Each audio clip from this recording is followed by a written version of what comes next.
I think it's strange. We live next to one another and sometimes we don't know each other by our first names.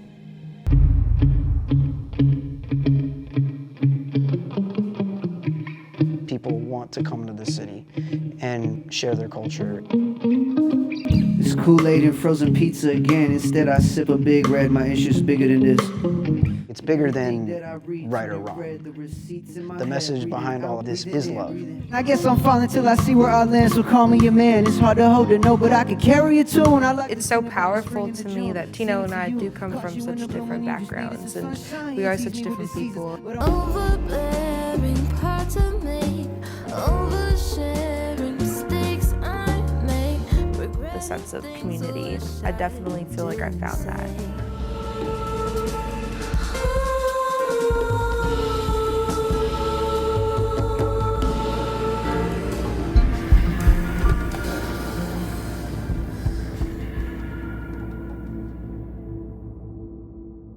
Cool. Hi. Here we are. We're here in 14 Pews. It's incredible, refurbished, repurposed old church. And the neighborhood we're in, this is considered the Heights? This is the Heights area. The Heights. And Tino, you obviously grew up here, but you're relatively new here. How would you sum up this place? Like, what are some of the big impressions you have of Houston? How would you characterize it? Houston it's really sweet. It feels like a real hometown vibe. The Southern hospitality here is so real, especially coming from somewhere like LA, where I think everybody is kind of just in their own lane and just doing their own thing. And what about you, Tino? Did you grow up identifying as a Texan? Did you grow up identifying as Chicano? Did you grow up identifying as Tejano? I would say that we probably are more Chicano than we are, I guess, like Mexican-American, because I come from a Hispanic background that honestly is from so many different pockets. Taleen, what about you, your family's story? My mom is Palestinian, and they're from Nablus, so they had fled to Jordan in the 60s. So I was actually born in Jordan. We moved to the States when I was 3 years old, a month before 9/11. My dad is full Jordanian, and his family, they're full Bedouin, indigenous Jordanian. So they still wear like traditional clothing. Their house is very traditional. Their values are extremely traditional. Time travel back to when we said words that don't mean a thing. And how important growing up was it for you to maintain your sense of identity through your parents, through their culture, identifying as Jordanian, as Palestinian? Was that important for you growing up? My parents didn't really emphasize where we were from. For us, it was more faith. Like, we're Muslim, so that was extremely important in our household.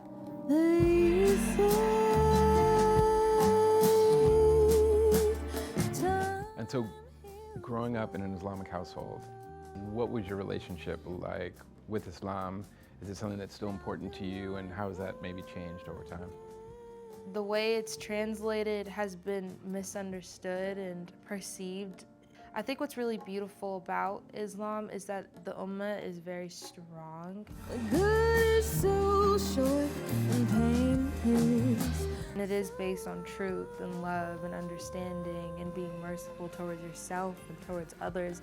And that's why I resonate with it very much, because it's supposed to be accepting and you're allowed to be whoever you want to be.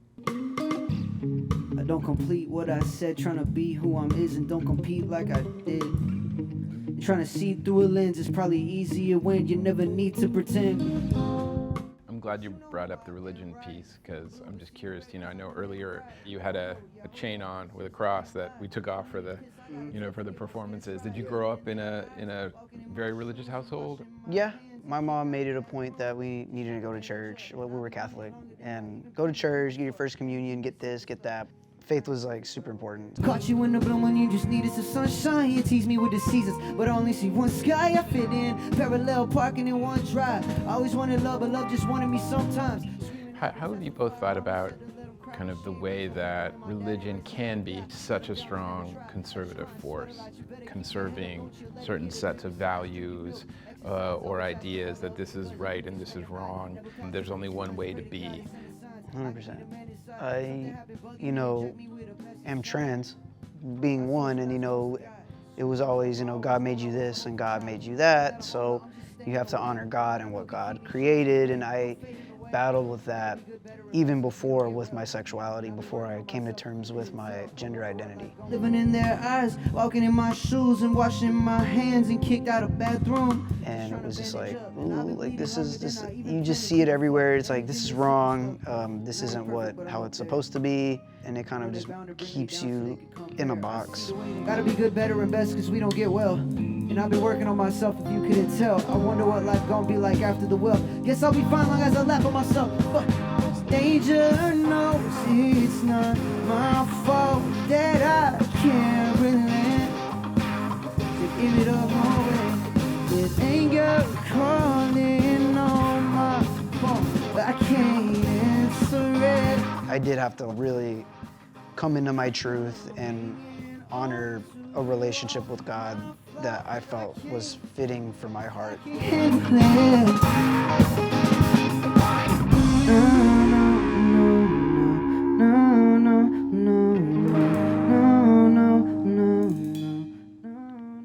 I'm here. I don't think I would be here if there was a higher power or a divine source that said this was wrong.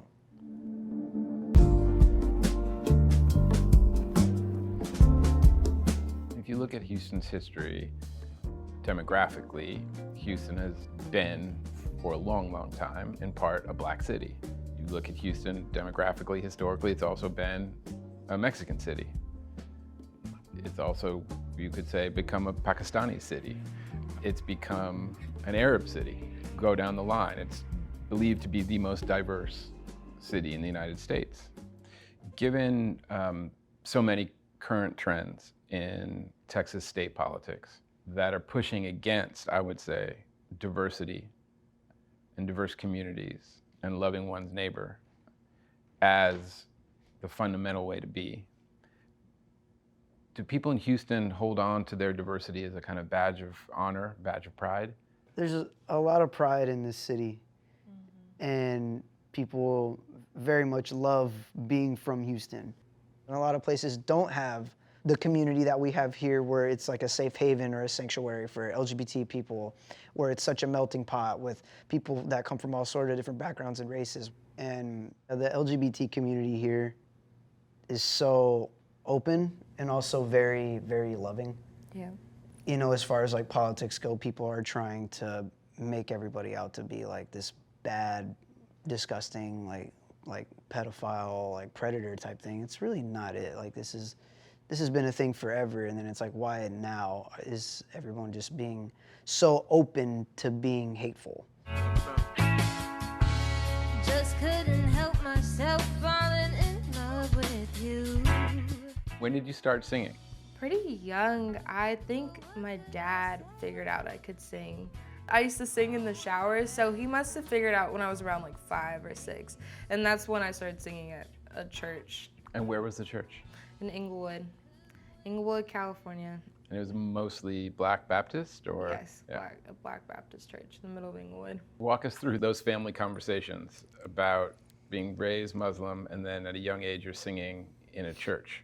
I remember my mom was like, this is kind of weird, but then we started going to church sometimes, and I would sing, and it was always like super beautiful. And how was that for you as a young Middle Eastern girl in that scene? Were you accepted into the church? Were you accepted into that musical tradition?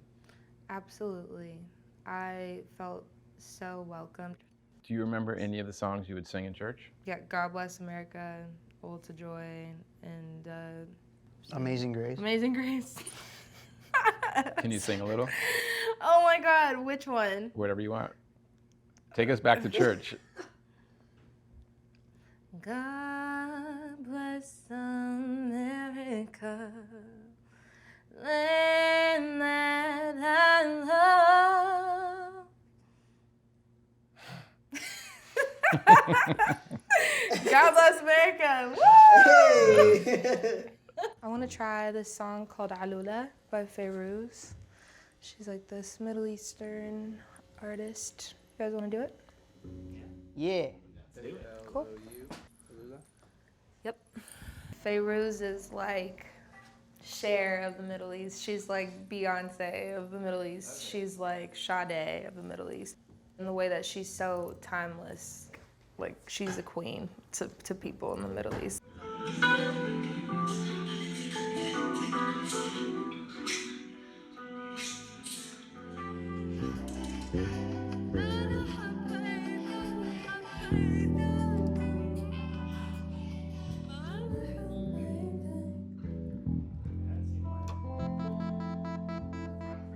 Talk box will sound really cool on this. I think there's a lot of tribalism and there's a lot of greed. And I think those are the root of all evil. And I think there's a lot of ego and a need for control. People don't love themselves. People don't love their neighbors. Mm-hmm. People don't know their neighbors sometimes.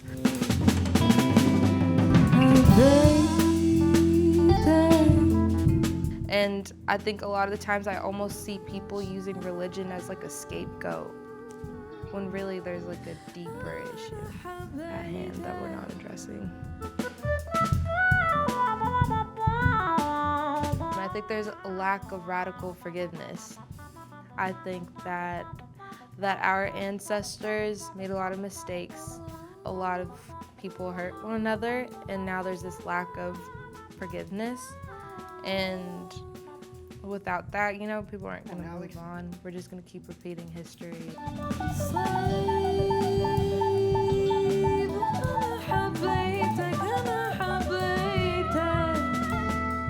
Is there a sense within Houston we're not like the rest of Texas?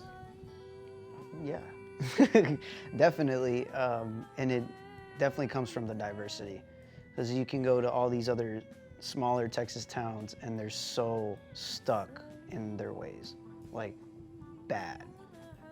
You know, and even just driving in those areas can be kind of scary, especially if you're a person of color.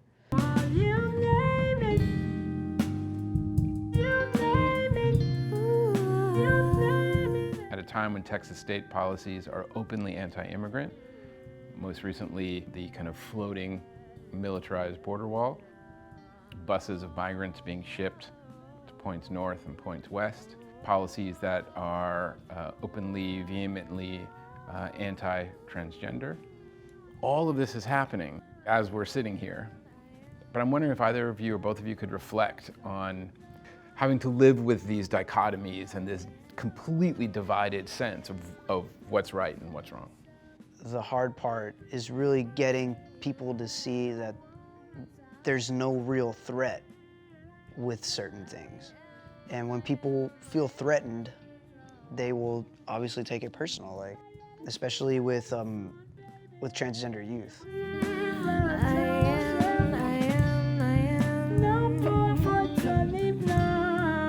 As far as like the youth, it's like you want to feel right where you are.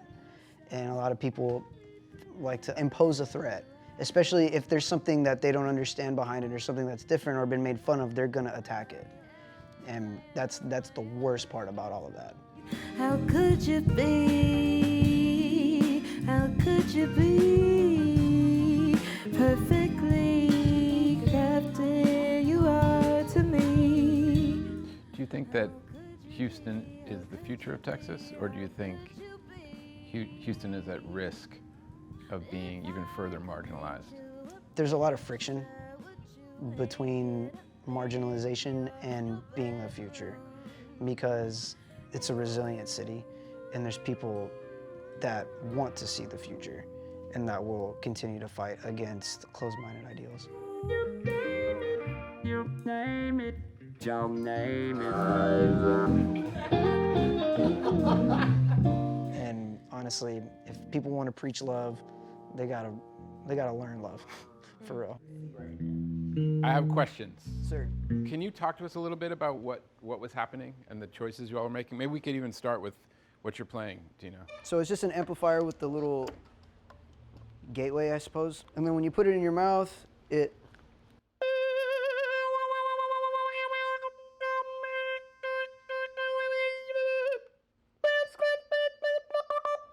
and vocoder effect. like when I'm doing the thing, like I'm just like, So you're becoming more machine.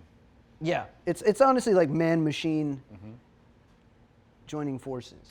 Without pushing that too far, earlier you were talking about transition. And that is such a transition technology in a way. It's Oh, like, yeah. you know, it's a non-binary vocal. Even when I first heard it, I was really fascinated with like just the instrument, just the sound itself. I'm like, what's making that sound? You know, like it's not auto-tune.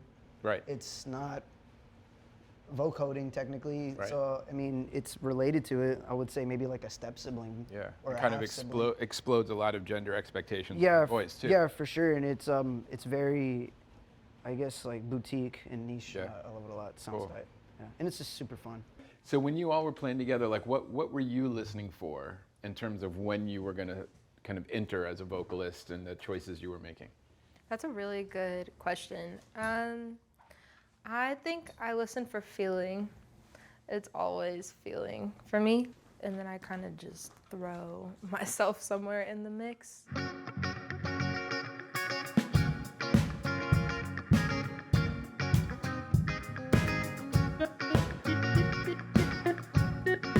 This idea of the crossfade comes from the poet Nathaniel Mackey, who very recently in an interview just asked this simple question, which he said, how different can two things be and still have something in common? So I'm just curious that you've gone through this today, two different people, different stories, different biographies, coming together for the first time. What's it been like for you, kind of moving through this process of thinking about difference and commonality today? It's like a huge representation of, I think, what this city is. I know you don't get a chance to take a break this often. I know your life is speeding and it isn't stopping. It's so powerful to me that Tino and I do come from such different backgrounds and we are such different people. We've faced such different strife, but it's so obvious that it's both something that's so important to us to share and channel through our art. And we like a lot of, I mean, you like favors now. Yeah, You can like, hang out, we can hang out now. Yeah. You like favors, so. Lose yourself to dance. Really special, yeah, to be so different, but still aligned through doing what we love.